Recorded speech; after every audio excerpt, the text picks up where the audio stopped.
I don't know how many of you out there are familiar with riff tracks, but they are brilliant. They're by the people who make Mystery Science Theater 3000. And I had a new roommate move in who had a large collection of riff tracks. And so I saw, I rewatched the first Twilight movie and New Moon, which I hadn't seen before on its own with the riff tracks. And those movies are still barely bearable after that. But a combination of Lacey Green's, one of her most recent videos, and talking with friends has made me think about what happened to the idea of likable characters in a movie. When I was a kid, and I guess growing up and with storytelling in general, I always assumed that, like, in drama, you're supposed to identify enough with the characters to the point where you care. Like, you care about their story, about what's going on. And I take Transformers as one of the quintessential cases where they try to make a character so broadly appealing to everybody, like, oh, this is every teenage boy, all rolled into one. But in the process, they made him completely worthless and incompetent. It's one thing to have a character who is, say, maybe clumsy or has some sort of character flaw, or maybe they're not quite, up to speed on what's, they're not the most clever person in the room, or they're socially inept or whatever. But Sam Witwicky in the Transformers movie seems to me like it's taking broad characterization. It's like, let's just give this character every character flaw possible. Let's make him an idiot. Let's make him clueless. Let's make him a klutz. Let's make him socially inept. Let's give him every single character flaw we can with no redeeming qualities and hope that the audience doesn't want him to die. And in the process, they completely fail at that. Like, I struggle, maybe somebody told me, from when they were summarizing one of my previous videos, like, oh, you hate your own generation and you hate the youth of America, blah, blah, blah, blah. And maybe that's just so. Maybe I've just reached an age where I can no longer identify with a character like Sam Witwicky, and I'm not in the military, so I can't really identify with, the military characters in the story.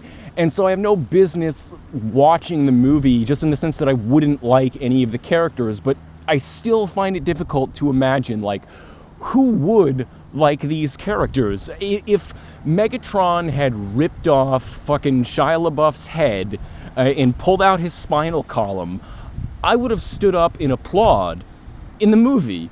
And yet we're supposed to like this character. We're supposed to go, oh no, how's he gonna get out of this? How's he gonna, oh, the Decepticons are after him. I'm watching the movie thinking, please, somebody just kill them. Kill his parents too, kill his girlfriend, kill all these characters. I want to see them just massacred by the Decepticons. Not that I want the Decepticons to win. I mean, like, the Autobots and the army can defeat the Decepticons in the end and all that happy horse shit. But I want Sam Witwicky and his family and his girlfriend, like, I want those characters to be killed for my amusement in the movie, because that seems to be the only logical purpose which they serve. And yet the movie is based around trying to get the audience to follow the journey of Sam and, what is he going to do? How will he escape the Decepticons? And I guess I'm like the person in the audience who's like, who fucking cares? Kill this person already. And so the Twilight series, it's the same thing. I find it difficult to imagine who would actually find this story romantic, because on the surface it's supposed to be a love story, and yet Bella Swan is worthless, and every character in that movie is pretty much worthless, and she's in love with Edward for no particular reason other than that he's pretty and he sparkles and that, he's a vampire, and all these completely unattainable things. So this as like a basis for young women, like, oh, are young women supposed to really go out and find like sparkling vampire boyfriends who can, like, read minds and or whatever? No such people exist. And when you look at the human side of the character, he's a complete asshole. Edward is an asshole.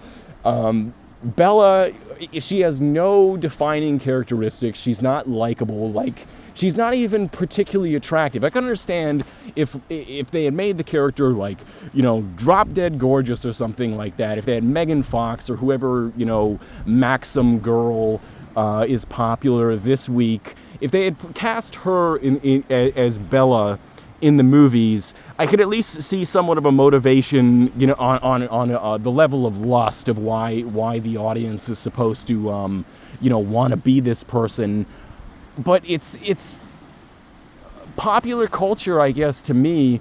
If we take IQ scores seriously, which I don't think we necessarily should take them totally seriously, but the average person has an IQ of 100, and so maybe popular culture, which tries to appeal to a mass audience, to appeal to as many people as possible, and therefore makes generic characters like Sam Witwicky or Bella Swan or Edward, these completely one-dimensional characters, to appeal to the largest possible audience. Like the fact that these movies have become phenomenons, and that all these women are and young girls are in love with Edward and in love with the Twilight books. Like maybe this is a sort of using mass culture as a gauge to what it means to have an IQ of 100 for people who don't have an IQ of 100, because if that is their target audience, is the average person, and these characters are unlikable, unrelatable, and just retarded, then what does that say about society at large? And the people who make these, I don't think that they're stupid. They have to have a certain amount of mental competence even to construct an entire book. It's more mental energy and constructive thought than you would imagine at first glance, and managing a huge film production and going over scripts and rewriting scripts. At some point they must have realized, like, wow, these are really bad characters, and maybe that was somewhat intentional. Maybe these stories are these really great artists. Like maybe Michael Bay is actually a brilliant artist, and Stephanie Myers is a brilliant writer, and this is all a joke, and I am just too stupid to understand it, and so I'm frustrated by it. But the people, like, on their mental level, are just so far, it's all like a cosmic joke to them, and the fact that they're so popular is like laughing at everybody's expense and laughing at the people who are merely frustrated and can't understand the intricacy and brilliance of their art, or they're just selling shit to the masses to make lots of money. I'm not sure which it is. I'm going to go with money because that seems more probable.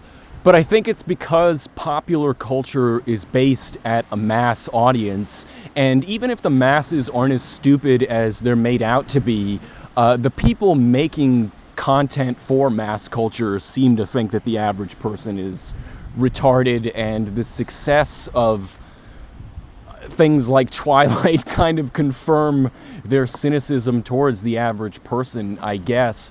But there's this idea about Bin Laden and other terrorists that they're like, oh, they're appalled by American culture and the exportation of American culture that's destroying their culture. And the Christian right, they're concerned about censoring. Oh, is our culture going too far? Is it too raunchy? Look what they're putting on television. And I almost feel aligned with those people, not out of some conservative outrage because of what it's doing to culture, and it's turning people into sinful Western hedonists or whatever. It probably is, but I think that's beside the point to the fact that it's just bad.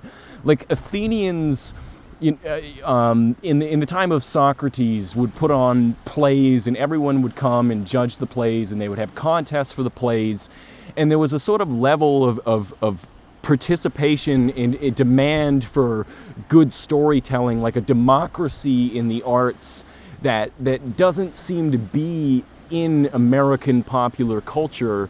It's like a bunch of cynical producers like, how can we sell this thing to the largest possible audience to make as much money as possible?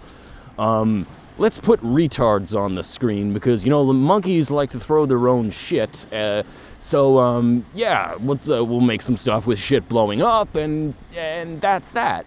And I think it's sort of like an insult to humanity. It's not just like, oh, these movies suck. I mean, like, these movies are what people are, in thousands of years from now, assuming things last that long, will look back on as American culture. You know, some historian or anthropologist will be like, and this is a typical story from American cinema in the early 21st century. And then it'll be showing like Transformers and Twilight, and like, this was the love story, the Romeo and Juliet of our time. And like, is this what we as a society want to be remembered for? Like, America's the greatest country in the world with the most, you know, inane and pathetic and base culture imaginable, because it's all dictated by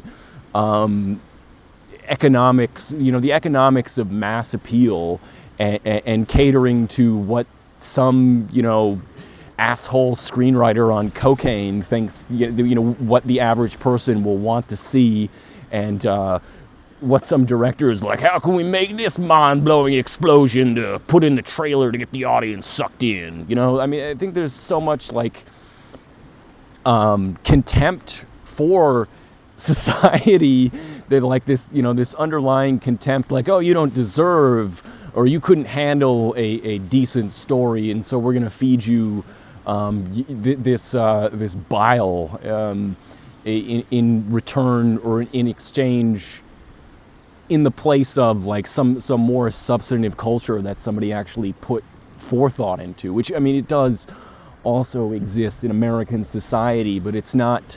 It typically doesn't get the $100 million marketing campaign and put on Mountain Dew bottles and everything else that goes into promoting a movie like Transformers or Avatar. Like, their strategy is basically, let's put the image of it absolutely everywhere that a person looks, so that if they don't go and see it, then they'll feel left out. It's like, you know, making you feel like everybody already knows about it and has already seen it before anyone has even seen it. It's just billboards and advertisements, and you know, promo campaigns while you're sitting on the bus. A kind of psychological warfare to get people to buy what they otherwise would be like, man, this is kind of dumb. And yet there are plenty of stupid people that ruin everything for everyone, I guess.